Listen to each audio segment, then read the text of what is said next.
Sebelum kita mulai, mungkin alangkah lebih baiknya kita mulai dengan doa terlebih dahulu. Saya undang kita sama-sama berdoa. Mari kita berdoa. Bapa Surgawi yang penuh kasih dan penuh rahmat, terima kasih ya Tuhan, karena Engkau adalah Allah yang baik.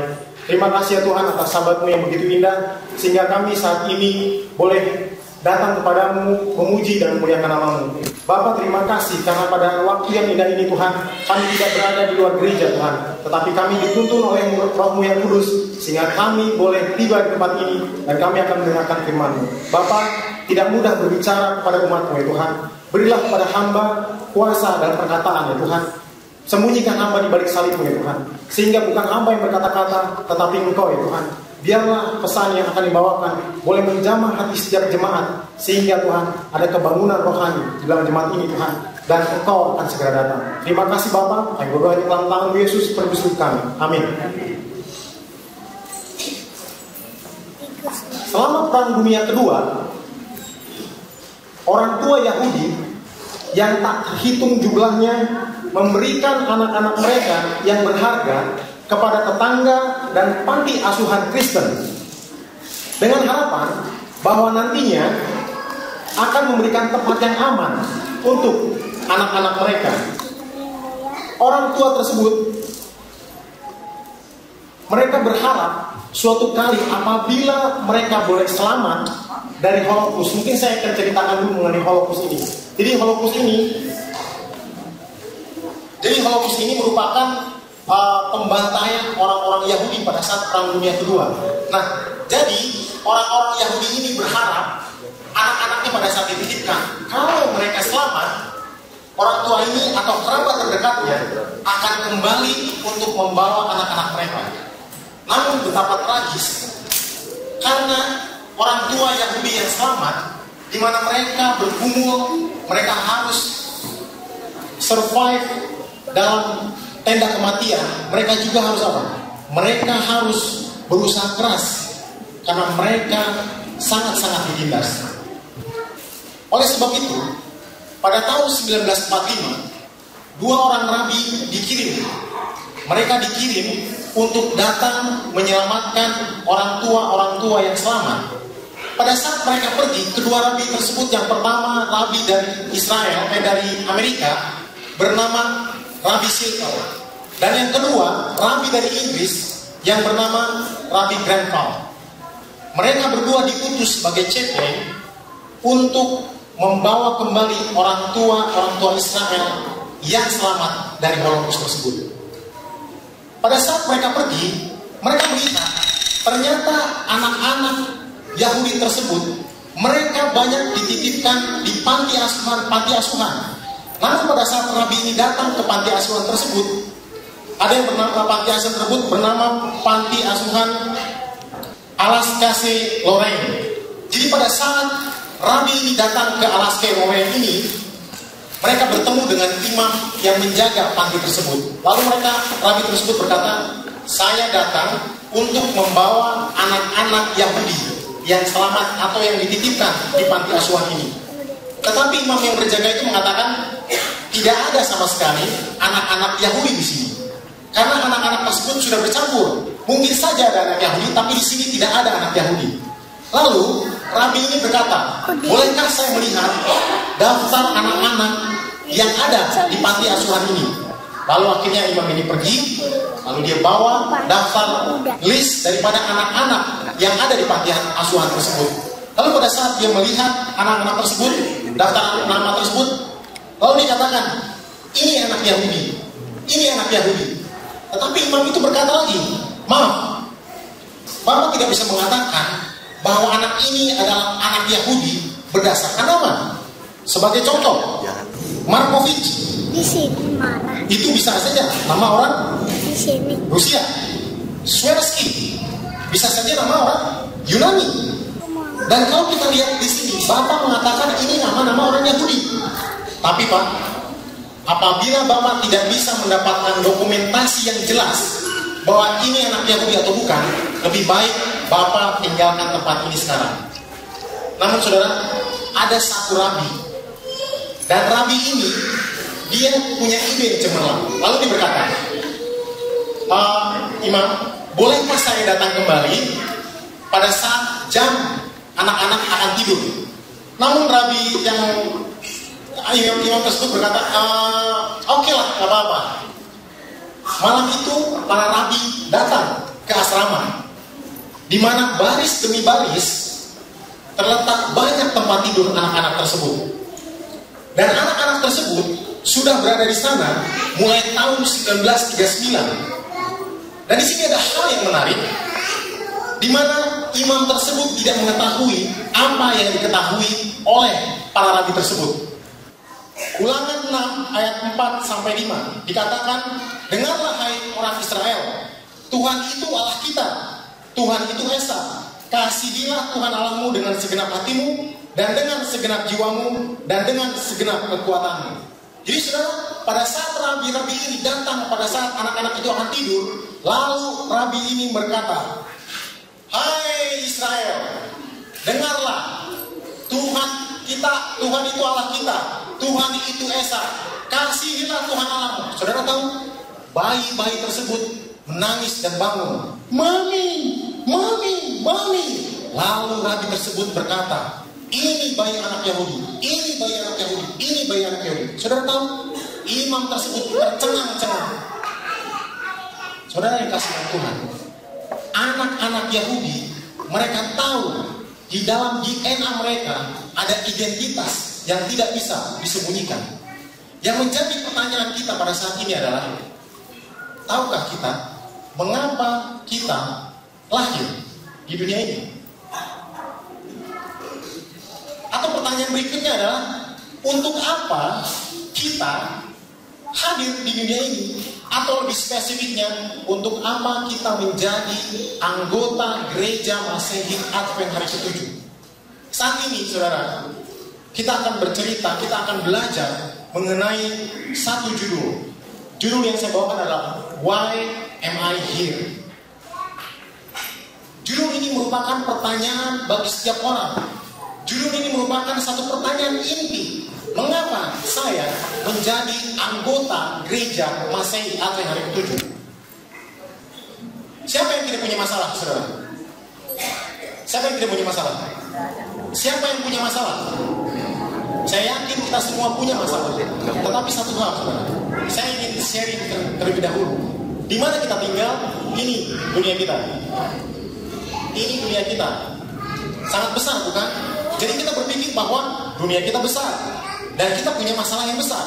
Tetapi kalau kita lihat, di mana dunia kita? Ini dunia kita dibandingkan dengan apa? Matahari. Yang kedua, di mana matahari sekarang? Di mana dunia kita? Ini ada satu planet Arcturus.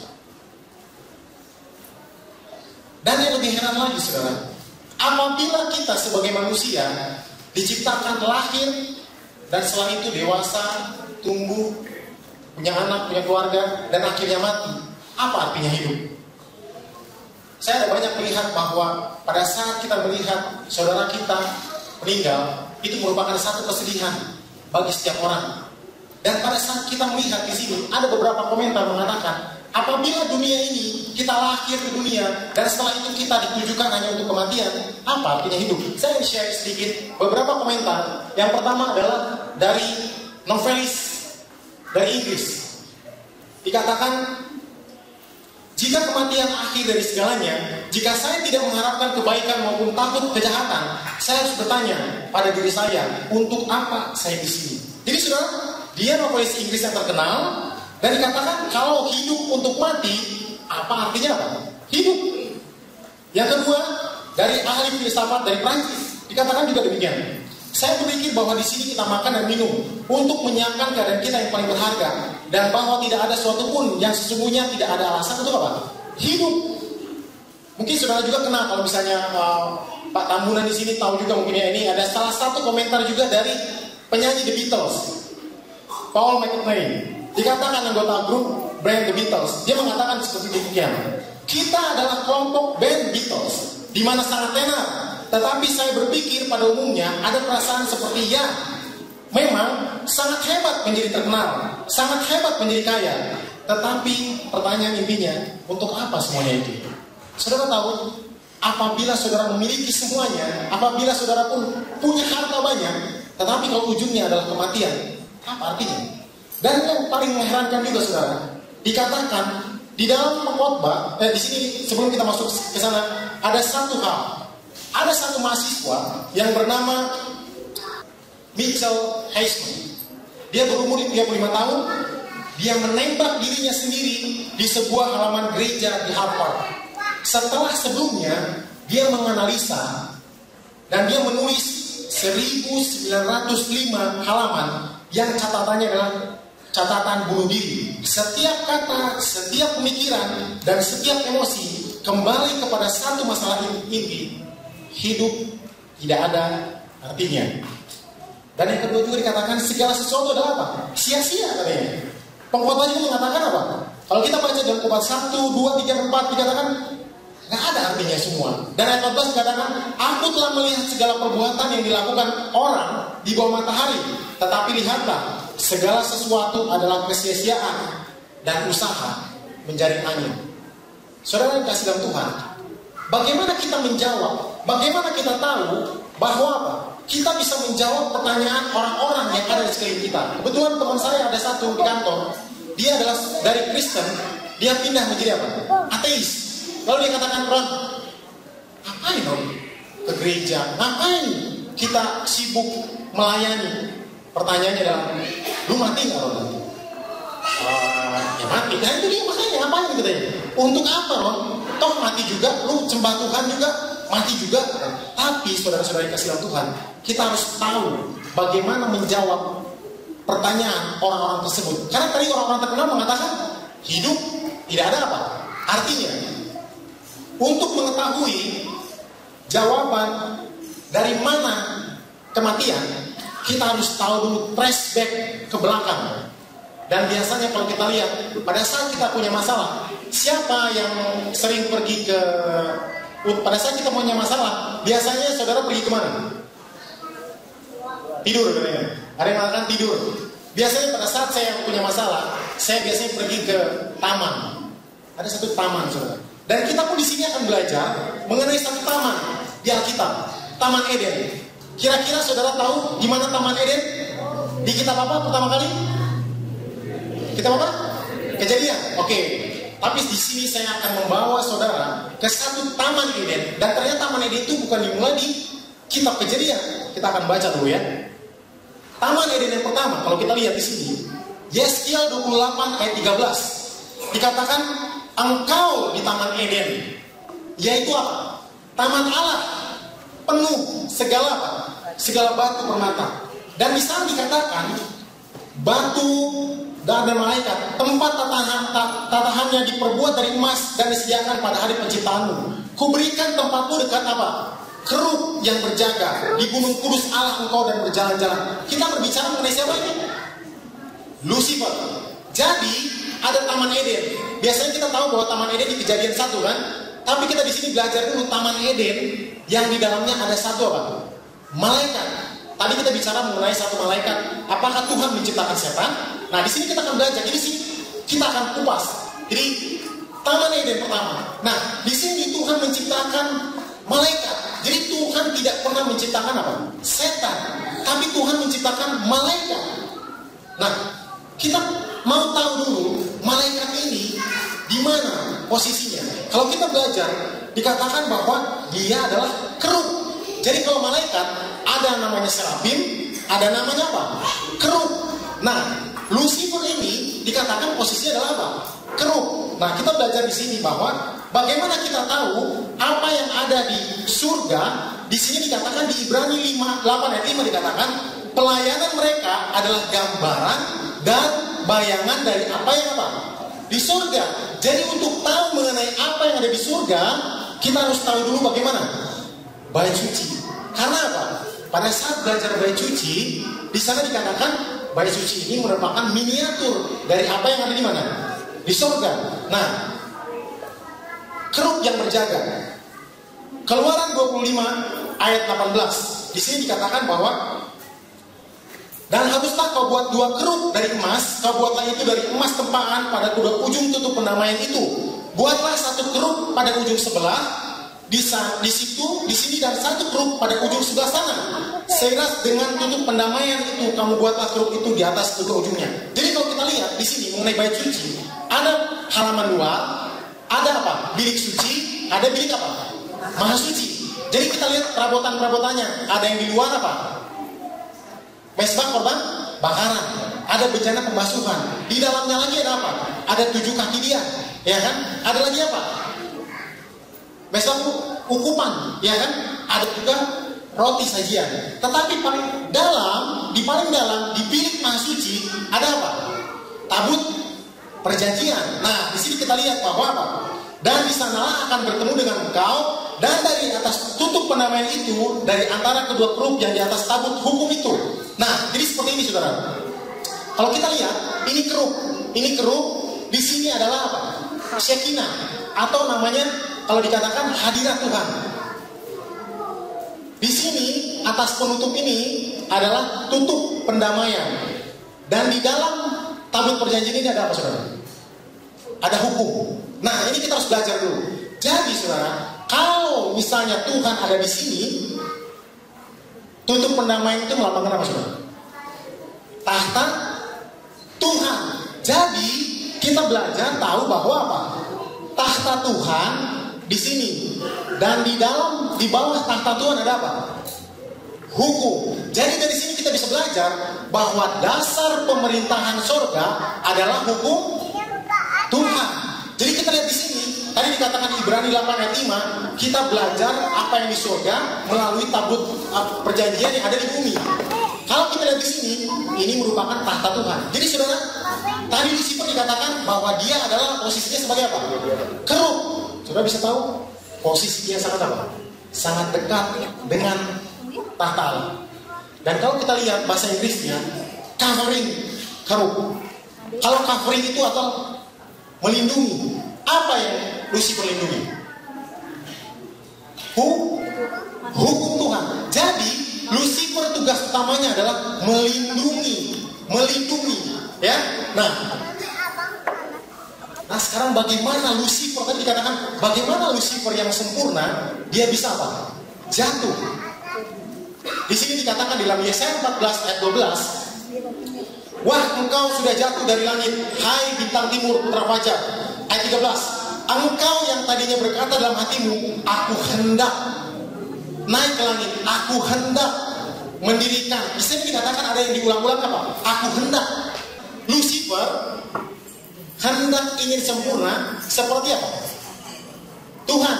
Pertanyaannya adalah, Tuhan itu seperti apa sih? Tuhan itu apa? Kasih. Tuhan itu benar.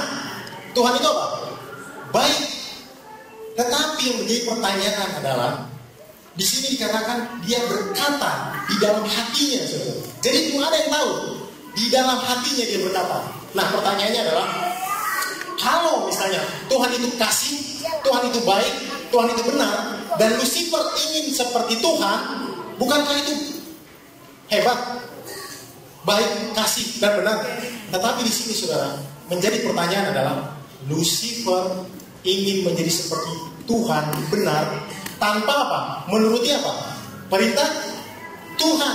Jadi Lucifer mengatakan bahwa dia bisa benar tanpa turut apa? Tuhan. Jadi kebenaran apa? Pribadi. Tetapi untuk kita bisa menjadi benar, kita harus turut apa? Tuhan. Tuhan memberikan apa? Perintah.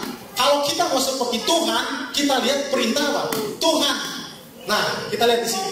Jadi pertanyaan kedua adalah, bagaimana Lucifer bisa menggoda malaikat-malaikat? Pertanyaan saya adalah, malaikat sempurna nggak? Malaikat sempurna? Sempurna. Pertanyaan saya yang kedua, apabila malaikat sempurna, perlu hukum nggak? Hah?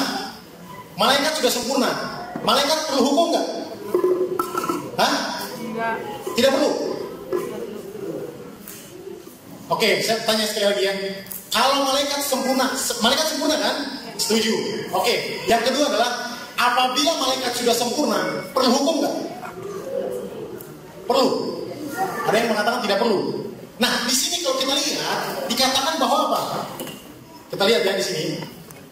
Di sini ada, kalau kita lihat di buku para bapak dan nabi dikatakan bahwa apa? Lucifer pergi menyebarkan roh tidak kuasa di antara malaikat-malaikat. Ia bekerja dengan kerahasiaan misterius. Dan di sana dikatakan ia mulai menyusup keraguan-raguan terhadap hukum-hukum yang mengatur makhluk surgawi, mengisyaratkan bahwa walaupun hukum mungkin diperlukan untuk penduduk dunia, ini dikatakan malaikat-malaikat yang lebih mulia tidak memerlukan pembatasan seperti itu.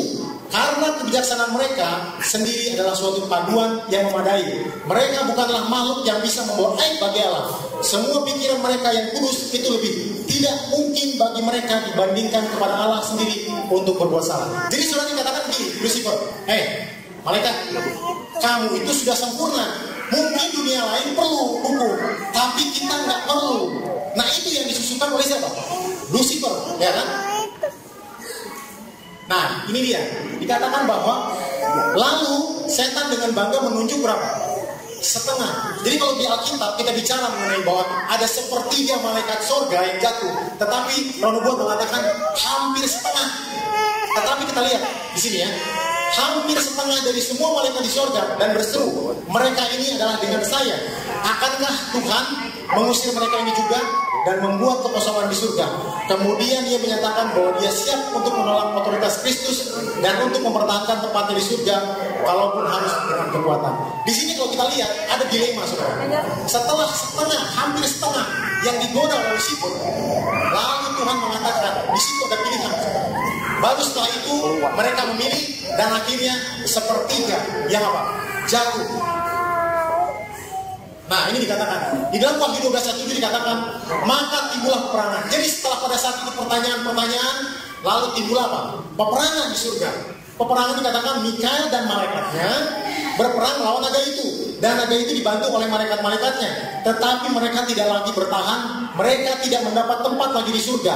Dan di sini dikatakan ia dilemparkan ke bumi bersama dengan malaikat-malaikatnya. Jadi saudara, pada saat Lucifer sudah memberontak, dia apa? Diusir dari mana? Surga. Bersama siapa? Sepertiga malaikat. Nah, sekarang setelah Lucifer keluar dari surga, dia berkata, dia lihat di sini di dalam tulisan-tulisan permulaan, nanti saudara bisa cek. Sesudah setan dan mereka yang jatuh dengan dia diusir dari surga dan menyadari bahwa ia telah kehilangan segala kesucian dan kemuliaannya sampai selama-lamanya.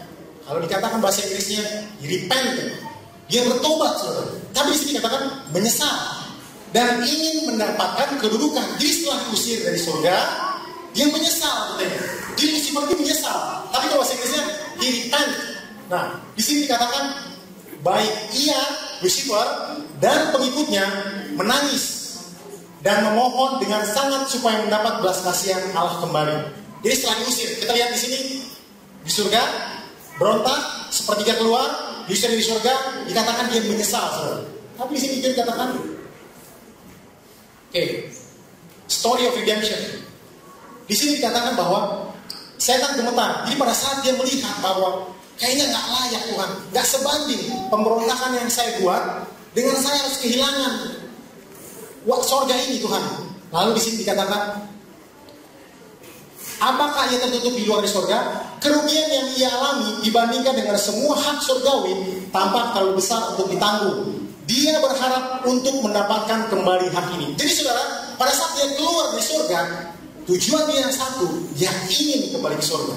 Jadi kalau kita yang ke surga, Lucifer pun sama, saudara. Dia ingin balik ke surga. Nah, dan di sini dikatakan pada saat itu tubuhnya pernah seorang malaikat dari surga lewat. Jadi pada saat dari surga, dia sudah di luar surga, ada malaikat keluar dari surga lewat. Lalu dikatakan, malaikat sini. Lalu dia ngomong bahwa dia ingin bertemu dengan Yesus. Dia katakan, saya menyesal. Bolehkah saya ketemu dengan Yesus?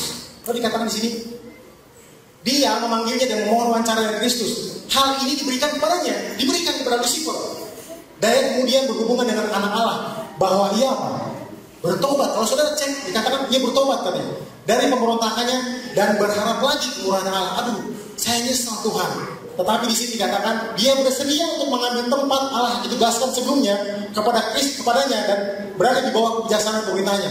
Kristus menangis atas celaka setan, tetapi mengatakan kepadanya bahwa benih-benih pemberontakan masih ada di dalamnya.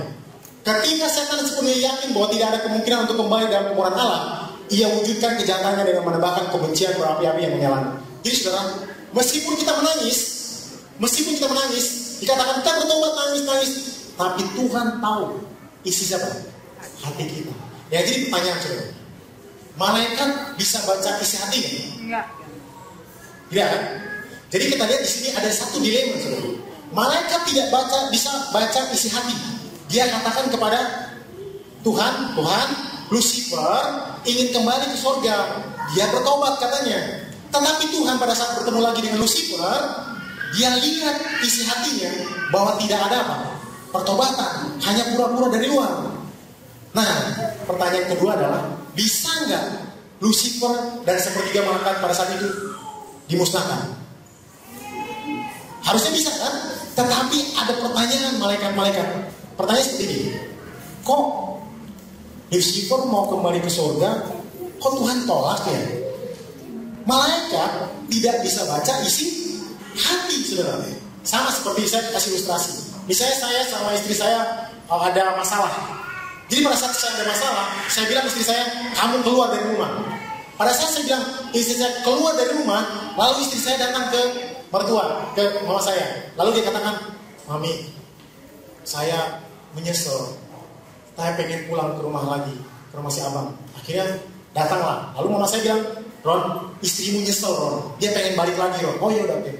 Jadi pas saat ketemu, saya katakan, karena saya misalnya contohnya, saya bisa lihat isi hati istri saya, lalu saya katakan, nggak bisa. Kamu nggak bisa lagi datang ke rumah ini. Pertanyaan saya, bagaimana respon ibu saya? Yang tidak bisa baca isi hati. Dia katakan, Ron, kok kamu jahat sih Ron? Orang mau bertobat kok kamu tolak? Benar gak? Nah, di sini ada dilema, saudara. Dilemanya adalah malaikat tidak bisa baca isi hati. Tuhan bisa baca apa? Isi hati.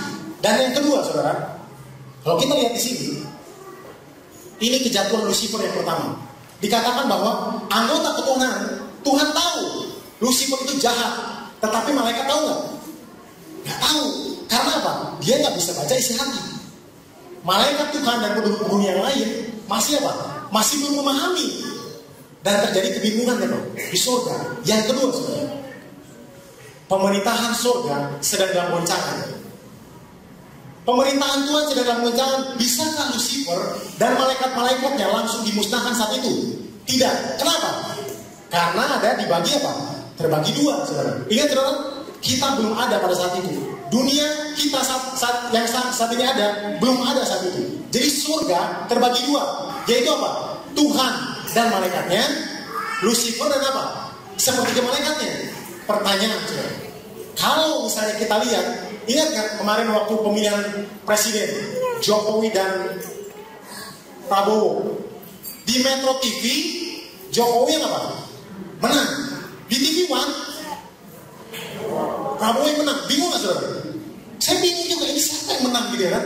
Dua-duanya mengklaim bahwa dia apa? Menang.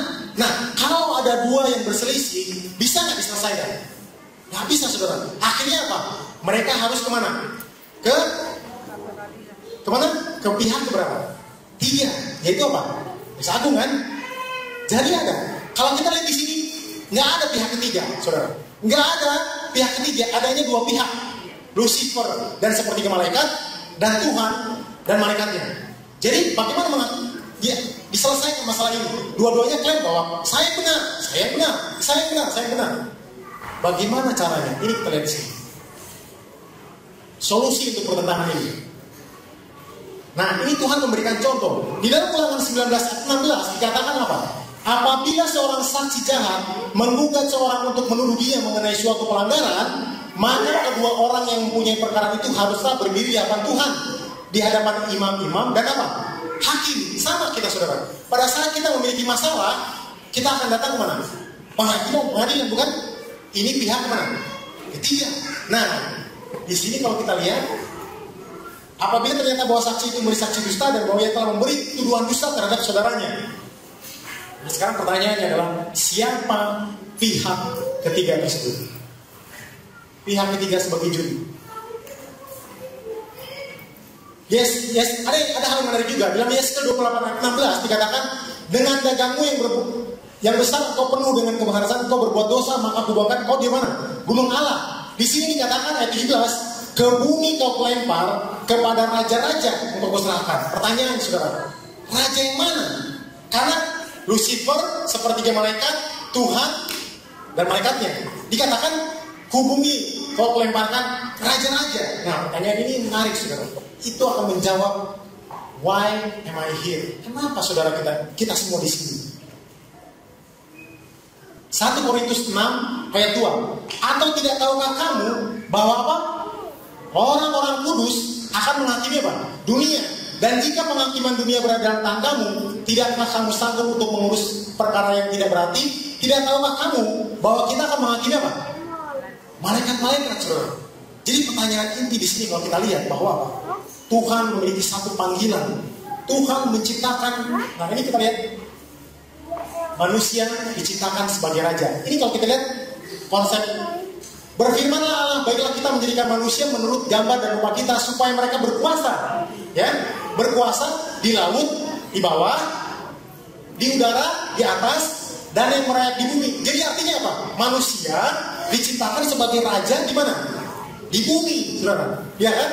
Nah, yang kedua dikatakan di dalam Mazmur 8 ayat 3 dikatakan, jika aku melihat langit buatan jarimu dan bulan dengan bintang kelempar, apakah manusia sehingga engkau mengingatnya? Apakah anak manusia sehingga engkau mengindahkannya? Namun engkau telah membuatnya hampir sama seperti Allah dan telah memahkotainya. Siapa yang punya mahkota? Hanya raja, saudara. Jadi kalau kita lihat di sini bahwa Tuhan menciptakan kita atau Adam dan Hawa untuk sebagai apa? Juri. Untuk sebagai apa? Pihak ketiga untuk pertentangan antara Tuhan dan siapa? Lucifer. Kita lihat di sini juga dikatakan, nah, di dalam Kejadian 2 ayat 25, pada saat mereka diciptakan telanjang. Tetapi yang menarik di sini, mereka keduanya telanjang, manusia dan istrinya, tetapi mereka tidak apa? Tidak merasa malu. Jadi telanjang, tapi tidak merasa malu, ya. Nah, di sini kita lihat dilemanya, saudara. Lalu Tuhan Allah menemukan. Jadi gini, ada beberapa hal yang pada saat saya ke gereja-gereja, saya tanya, apakah manusia diciptakan pada saat pertama kali mempunyai kehidupan yang kekal? Siapa yang mengatakan bahwa manusia pertama diciptakan mempunyai hidup kekal? Siapa? Atau siapa yang mengatakan bahwa pada saat manusia diciptakan, dia tidak memiliki hidup kekal? Siapa? Oh, nggak ada juga ya?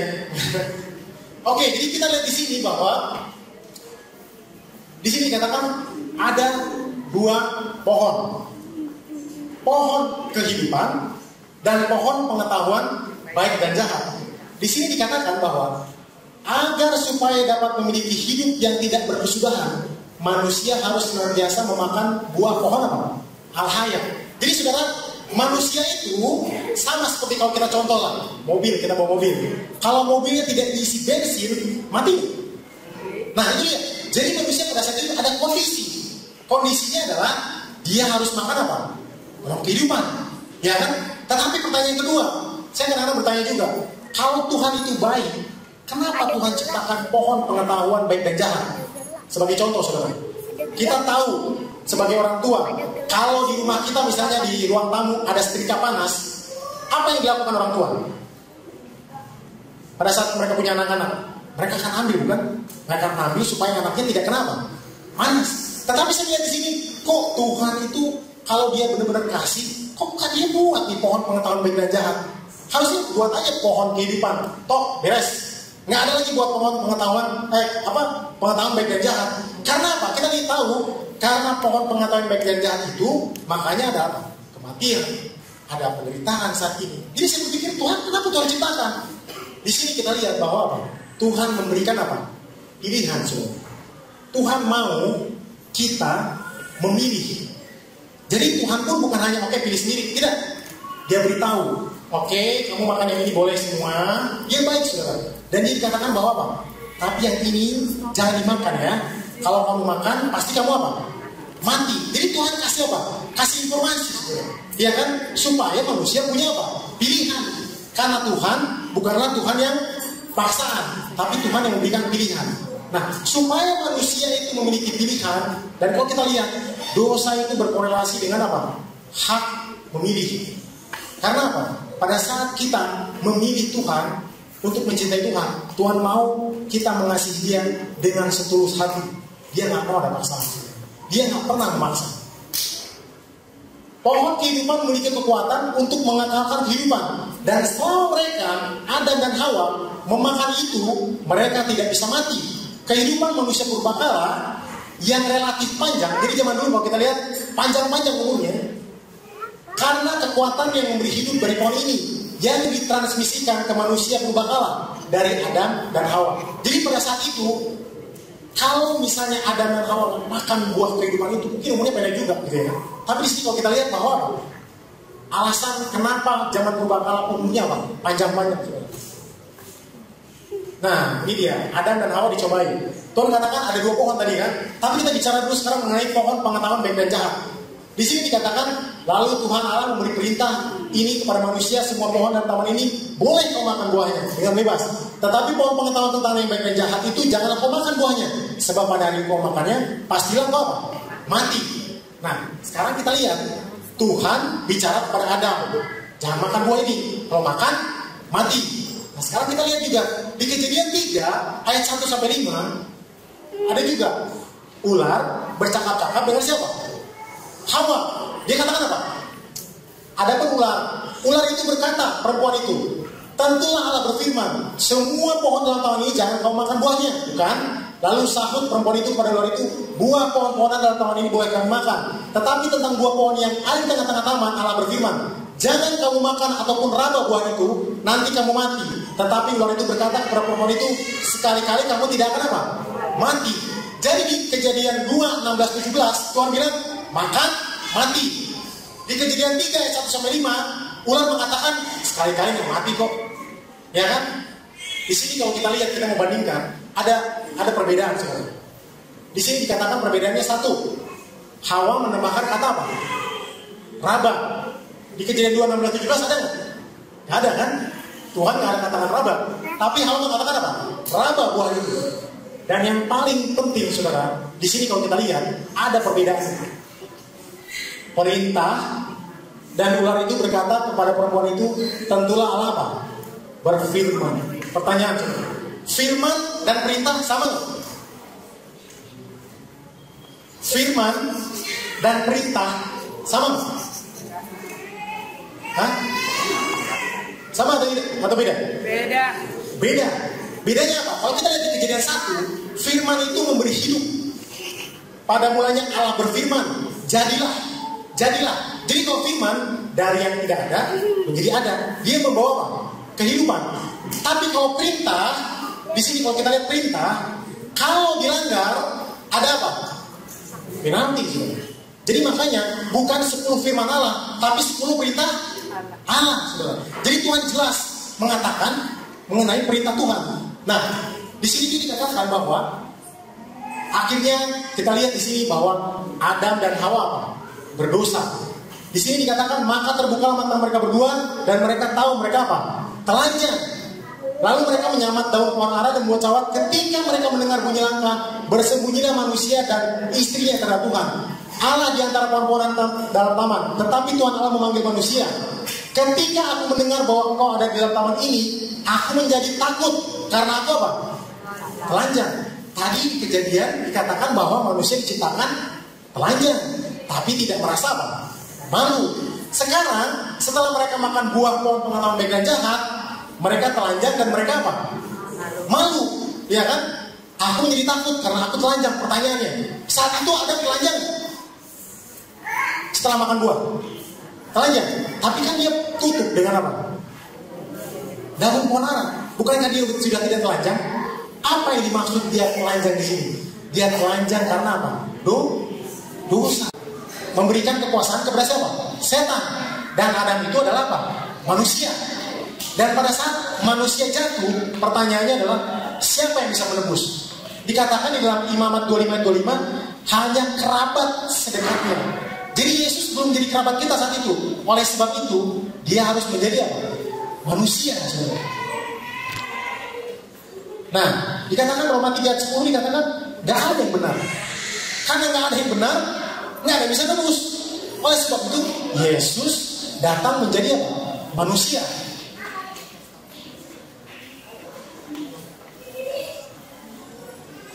Nah, ini dikatakan juga pada saat Yesus menjadi manusia, dia pada saat menebus, dia harus apa? Mati. Tetapi sebelum mati, ada satu ayat yang menarik dikatakan Lukas 10 ayat 18. Lalu kata Yesus kepada mereka, aku melihat iblis jatuh seperti kilat dari langit. Tadi Lucifer udah jatuh, tapi sekarang Tuhan Yesus lihat lagi jatuh lagi. Dikatakan kejatuhan seperti apa, saudara? Kejatuhan seperti apa sebenarnya yang Yesus lihat? Kapan kejatuhan ini terjadi? Apakah sama Wahyu 12 ayat 9 dengan Lukas 10 ayat 18? Di sini dikatakan juga sama, dilemparkan ke bumi atau keluar. Sama nggak sih jatuh yang ini? Nggak, saudara. Jadi di sini kita lihat ada perbedaan. Yohanes 12 ayat 31, sekarang berlangsung penghakiman atas dunia ini. Sekarang juga penguasa dunia akan dilemparkan keluar. Jadi kalau kita lihat di sini, selama Lucifer menggoda Adam dan Hawa dan Adam dan Hawa jatuh, dia masih bisa. Saudara tahu kalau di buku Ayub ada kumpulan anak-anak Tuhan, di mana di situ juga menjadi bagian. Kenapa Lucifer datang ke situ? Karena dia sudah apa? Menang lawan Adam, sehingga kuasanya jatuh ke siapa? Ke setan. Makanya setan boleh hadir pada saat di buku apa? Ayub. Dia datang mewakili apa? Mewakili planet bumi, saudara. Ya kan? Nah, karena kuasanya sudah diberikan, dia tiap hari mengatakan bahwa apa? Tuhan itu jahat. Tuh lihat. Tuhan itu jahat. Tuh lihat. Manusia berdosa. Gak mungkin ikut hukum Tuhan. Nah, ini kita lihat pada saat sudah selesai dikatakan Matius 27 ayat 46. Kira-kira jam 3 berserulah Yesus dengan suara nyaring, Eli Eli lama sabachthani, artinya Allahku Allahku, mengapa engkau meninggalkan aku? Yohanes 19:30. Sesudah Yesus meminum anggur asam itu, berkatalah apa? Sudah selesai. Lalu ia menundukkan kepalanya dan menyerahkan nyawanya. Jadi saudara, kalau kita lihat di sini, kejatuhan Lucifer yang pertama dengan kejatuhan pada saat Yesus mati di kayu salib itu berbeda. Bedanya ini dia. Oleh kehidupannya dan kematiannya, Kristus membuktikan bahwa kehadiran Allah tidak merusakkan kemurahannya, tetapi bahwa dosa dapat diampuni dan bahwa hukum itu benar dan dapat diturut dengan sempurnanya. Tuduhan setan apa? Dibantah. Jadi setelah dia keluar dari surga, setelah dia membuat Adam dan Hawa jatuh, dia goda terus dikatakan hukum Tuhan itu tidak bisa dituruti. Hukum Tuhan itu tidak bisa dituruti. Dan pada saat kematian Yesus dia menjadi manusia dan dia buktikan bahwa apa? Tuduhan setan dibantah. Allah telah memberikan kepada manusia bukti tidak mungkin keliru tentang kasihnya. Nah, ini dia dikatakan setelah penyaliban ini setan melihat bahwa dirinya telah kalah. Setan melihat bahwa kedoknya telah terbuka. Nah, jadi di sini tadi kita lihat di awal malaikat-malaikat surga bingung, kok Tuhan tolak Lucifer? Dan mereka pun masih bingung sampai nanti akhirnya di penyaliban barulah terbuka. Oh, ternyata setan ini salah. Jadi selama 4000 tahun malaikat itu masih bingung, saudara. Tapi pada saat penyaliban dikatakan apa? Setan melihat bahwa kedoknya telah terbuka, yaitu karakter yang ia coba tuduhkan terhadap Kristus ternyata terikat pada dirinya sendiri. Ia seolah-olah telah kedua kali jatuh dari surga. Nah, di sini kita lihat tadi ketuhanan sudah tahu, tapi malaikat masih bingung. Di penyaliban pada saat salib, malaikat baru mengerti, oh ternyata setan itu jahat ya. Dia bilang bahwa Tuhan salah. Ternyata barulah terbuka. Jadi sekarang apa? Malaikat-malaikat tahu bahwa setan salah. Tuhan memandang kepada korban yang berakhir di kayu salib dan berkata, sudah selesai. Umat manusia akan memiliki pencobaan lain. Harga penebusan telah dibayar dan setan jatuh seperti kilat dari langit. Jadi saudara, kalau kita lihat di sini ada hal yang menarik. Pencobaan yang lain. Bukankah sudah selesai, saudara? Banyak orang mengatakan, Ron, di salib sudah selesai, Ron. Ya kan? Kami dikatakan manusia ada pencobaan apa? Lain. Setan melihat bahwa sasarannya sudah dirusakkan. Cara kerja ini dipaparkan di hadapan malaikat-malaikat yang tidak jatuh dan di hadapan semesta alam. Ia telah menyatakan dirinya sebagai pembunuh. Oleh menumpahkan darah anak Allah, ia telah mencabut dirinya sendiri dari simpati makhluk-makhluk surga. Jadi, tadi kita lihat malaikat-malaikat itu masih bersimpati, saudara, sebelum Yesus mati di kayu salib. Tetapi setelah Yesus mati di kayu salib, udah hilang simpatinya, ya kan? Sikap apapun diambilnya, ia tidak lagi dapat menunggu malaikat, menuduh di hadapan mereka bahwa saudara-saudara Kristus mengenakan jubah hitam dan penajisan dosa. Hubungan simpati yang terakhir antara setan dan dunia diputuskan. Nah, ini kita lihat, oh, ini kejatuhan yang keberapa? Kedua, saudara. Nah, barulah di sini kita lihat. Dan aku mendengar suara yang nyaring dan saudara berkata, sekarang telah tiba keselamatan dan kuasa dan pemerintahan Allah kita dan kekuasaan Dia yang dirapinya, karena telah dilemparkan ke bawah pendakwa saudara-saudara kita yang mendakwa mereka siang dan malam di hadapan Allah kita. Ia mendengarkan teriakan sudah selesai, mengumumkan bahwa penebusan surga. Nah, ini dia, ini menarik sekali sebenarnya. Penebusan itu bukan hanya mengenai kita manusia, tetapi satu, surga dibuat selama-lamanya aman. Tadi Lucifer merongrong terus ke malaikat-malaikat. Tapi sekarang dikatakan surga aman terhadap tuduhan-tuduhan, tipuan-tipuan, dalih-dalih yang setan akan hasutkan. Tahap kedua, 2000 tahun yang lalu, malaikat-malaikat dan dunia yang lainnya tidak jatuh memahami rencana dan argumen setan dan menolaknya. Jadi Tuhan menolaknya. Malaikat-malaikat surga sekarang sudah menolaknya. Nah, sekarang kenapa setan belum dibinasakan? Ini dikatakan saudara. Meskipun demikian, setan tidak dibinasakan pada waktu itu. Malaikat-malaikat tidak mengerti pada saat itu segala perkara yang termasuk dalam segala pertentangan besar itu. Prinsip-prinsip yang dipertaruhkan harus dinyatakan lebih sempurna, dan untuk kepentingan manusia, adanya setan harus diteruskan. Baik manusia maupun malaikat harus melihat perbedaan yang mencolok antara putra terang dan putra kegelapan. Ia harus memilih yang hendak dilayaninya. Nah, ini kalau kita lihat di sini, Wahyu 12 ayat 12. Karena itu bersukacitalah, hai sorga, dan hai kamu sekalian yang diam di dalamnya. Celakalah kamu, hai bumi dan apa? Dan laut. Nah, ini menarik dikatakan. Sekarang sorga udah aman pada saat Yesus mati. Tetapi dikatakan celakalah bumi.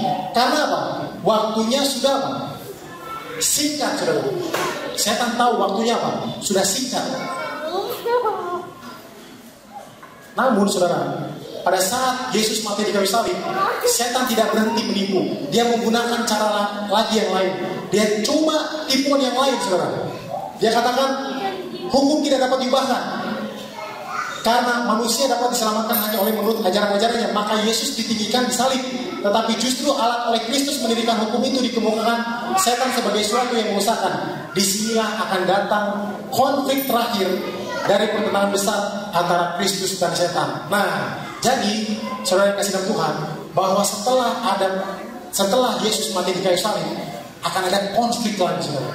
Konfliknya dikatakan mengenai hukum Tuhan. Hukum Tuhan, saudara. Alfa dan Omega, jilid 6 halaman 414. Bila manusia melanggar hukum Allah dan menentang kehendaknya, setan bersorak-sorak. Ia menyatakan bahwa sudah terbukti hukum itu tidak dapat dituruti, manusia tidak dapat diampuni. Jadi pada saat manusia berdosa, dikatakan setan bersorak-sorak, menang saya. Jadi kalau kita berdosa, setan bersorak-sorak. Diturut manusia tidak dapat apa? Diampuni. Setan tidak perlu. Nah, ini dia. Setan kalau kita lihat bahwa, bagaimana cara setan akan menyerang kita? Dikatakan demikian. Setan tidak perlu menyerang segenap hukum itu. Jika ia dapat menuntut manusia untuk mengabaikan satu ajaran, jadi cuma satu ajaran, maka tercapai maksudnya. Karena barang siapa menuruti seluruh hukum itu, tetapi mengabaikan satu bagian daripadanya, ia bersalah terhadap seluruhnya. Jadi saudara yang kasih dalam Tuhan, ada 10. Kalau melanggar satu, setan udah cukup. Dia bisa buktiin apa? Ingat, tadi fondasinya, dia mau kembali kemana? Ke surga. Jadi dia tuduh kita.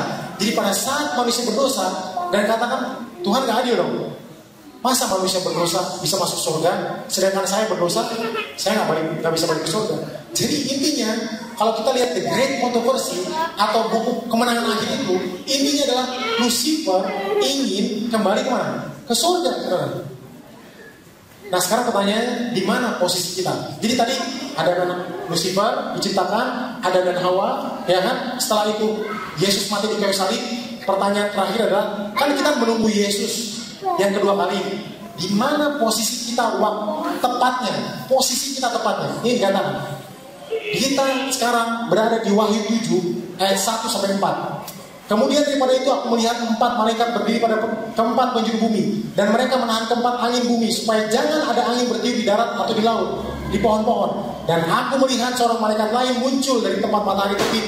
Ia membawa materai Allah yang hidup, dan ia berseru dengan suara nyaring kepada keempat malaikat yang ditugaskan untuk merusakkan bumi dan laut. Katanya, janganlah merusakkan bumi atau laut atau pohon-pohon sebelum kami memateraikan hamba-hamba Allah kami pada dahi mereka. Dan aku mendengar jumlah mereka yang dimateraikan itu 144.000 yang telah dimateraikan dari semua keturunan Israel. Jadi sudah kasih Tuhan Yesus.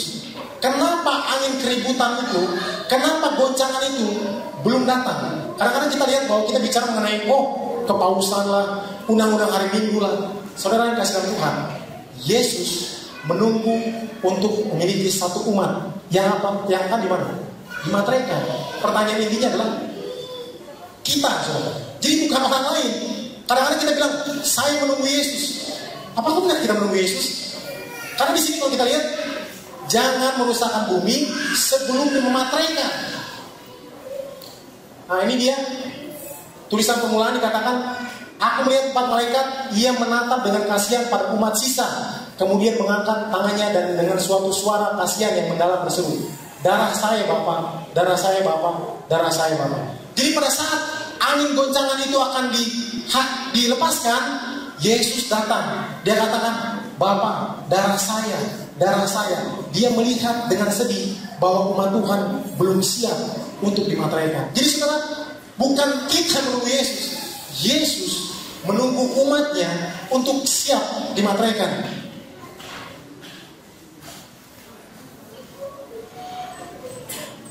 Nah ini juga dikatakan bahwa tadi dikatakan 144.000, dikatakan di sini di dalam mulut mereka tidak terdapat dusta, mereka tidak bercela. 1 Petrus tadi ayat intinya, sebab untuk itulah kamu dipanggil, karena Kristus pun telah menderita untuk kamu dan telah meninggalkan teladan bagimu, supaya siapa? Supaya kamu mengikuti jejak Yesus. Ia tidak berbuat dosa dan tipu tidak ada dalam mulutnya. Sama kan? Tidak ada tipu dalam mulutnya. Di dalam mulut mereka tidak terdapat dusta, mereka tidak bercela. Saudara kasih dalam Tuhan Yesus.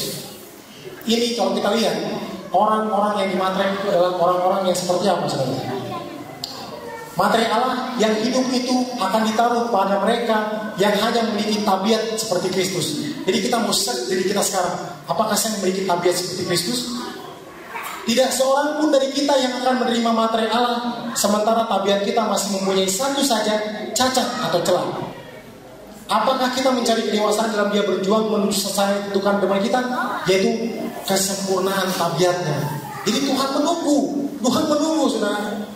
Bila umat Tuhan sudah mencapai sasaran itu, maka mereka akan dimateraikan pada dahi mereka, dipenuhi dengan Roh Suci. Mereka lengkap dan Kristus dan malaikat penjaga itu berkata, sudah genap. Jadi sekarang belum genap, saudara. Ya kan? Nah, jadi sekarang kalau kita bicara mengenai doktrin, bahwa dikatakan bahwa Yesus kadang ada di bilik yang maha suci. Seorang malaikat yang kembali dari dunia mengumumkan bahwa pekerjaannya telah selesai. Ujian terakhir ke atas dunia ini telah dilaksanakan. Dan semua yang telah membuktikan dirinya setia kepada ajaran-ajaran ilahi telah menerima materai Allah yang hidup. Kemudian Yesus menghentikan pengantaraannya di dalam Ka'bah surgawi. Jadi sudah dikasih dalam Tuhan, pada saat Tuhan mengatakan sudah genap, orang-orang atau pengikut Tuhan sudah mengikuti perintah Tuhan dan mereka sudah berserah dan mereka memiliki karakter Yesus. Baru dikatakan setelah pematerai selesai, Yesus menghentikan pengantaraannya di dalam Ka'bah surgawi di atas. Pada saat pematerai selesai, ia mengangkat tangannya dan mengatakan suara nyaring, sudah terlaksana. Dan segenap pasukan malaikat meletakkan mahkota mereka, sementara Yesus mengeluarkan pengumuman yang hikmat dan sungguh-sungguh. Nah, baru setelah Tuhan memiliki satu umat, baru dikatakan, barang siapa yang berbuat jahat, biarlah ia terus berbuat jahat. Barang siapa yang cemar, biarlah ia terus cemar. Dan barang siapa yang benar, biarlah ia terus berbuat kebenaran. Dan barang siapa yang kudus, biarlah ia terus menguduskan dirinya. Jadi saudara yang kasih dalam Tuhan, mumpung masih kasih karunia Tuhan masih melimpah, Tuhan mengatakan kita untuk bertobat, saudara. Karena ada waktunya, dikatakan pintu kasihan akan tertutup. Yang baik akan bertambah baik, yang jahat akan bertambah jahat. Ini dikatakan bahwa surga menunggu umat Tuhan. Seluruh surga sedang menunggu untuk mendengarkan kita membenarkan hukum Tuhan. Testimoni volume 5 ayat 746. Jika pernah ada suatu bangsa kelompok yang membutuhkan untuk senantiasa meningkatkan terang dari surga, itu adalah orang-orang yang saat ini dalam bahaya, yang Tuhan telah panggil untuk membela karakternya di hadapan dunia.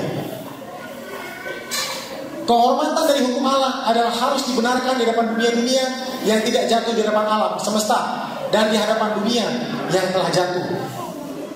Nah, ini dia yang terakhir, saudara. Dikatakan bahwa apa yang Yesus sedang tunggu, Kristus sedang menunggu dengan kerinduan yang lama untuk menyatakan dirinya sendiri dalam gerejanya. Ketika karakter Kristus akan dengan sempurna dihasilkan oleh umat-umatnya, maka ia akan datang untuk mengklaim sebagai miliknya. Ia itu adalah hak istimewa, tapi mempercepat kedatangan Tuhan kita, Yesus Kristus.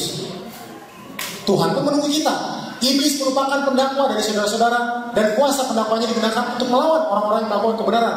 Tuhan menginginkan melalui umatnya, Tuhan menjawab tuduhan-tuduhan iblis dengan menunjukkan hasil ketaatan kepada prinsip-prinsip yang benar. Dan dikatakan juga di sana. Jadi saudara yang kasih dalam Tuhan Yesus, saat ini Yesus sedang menunggu kita, saudara. Jadi kalau kita mengatakan bahwa kita menunggu Yesus, sebetulnya salah, saudara. Yesus menunggu kita. Dan ada satu hal sebelum saya tutup, ada satu ilustrasi dikatakan demikian. Pada saat itu saya membaca satu buku, dikatakan ada trik bagaimana setan ingin mencobai umat-umat Tuhan.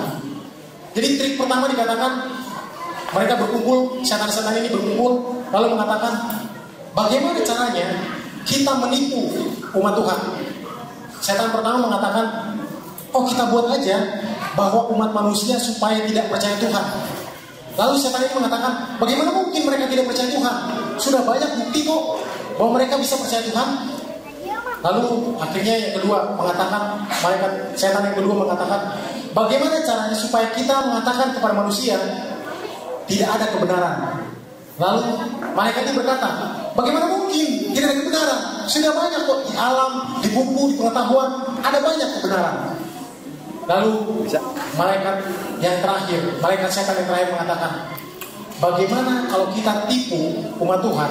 Kita katakan kepada manusia, masih banyak waktu. Masih banyak waktu. Tidak perlu menunggu nanti Yesus. Tidak menunggu, saudara. Masih banyak waktu. Saudara yang kasih Tuhan Yesus, saat ini Tuhan menunggu kita. Saat ini Tuhan mau menyelesaikan pekerjaannya. Yang jadi pertanyaan adalah, apakah saudara mau?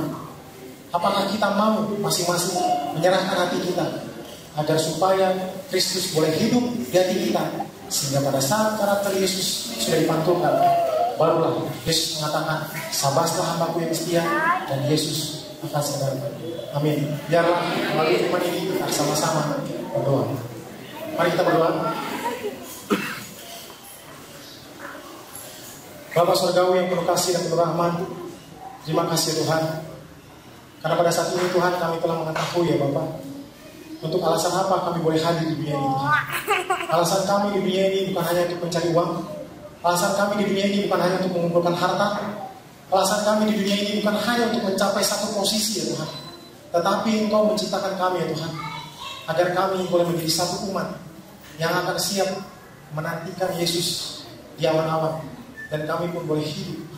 Bapak, pada saat ini Tuhan aku mau berdoa ya Bapak, untuk jemaat Sata Marga. Biarlah kiranya Kau berkati Bapak, dari mulai orang tua, anak-anak, remaja. Biarlah ya Tuhan, melalui kasih-Mu Tuhan, melalui pendeta Tambunan, mereka boleh semua mengalami satu kebangunan rohani ya Tuhan.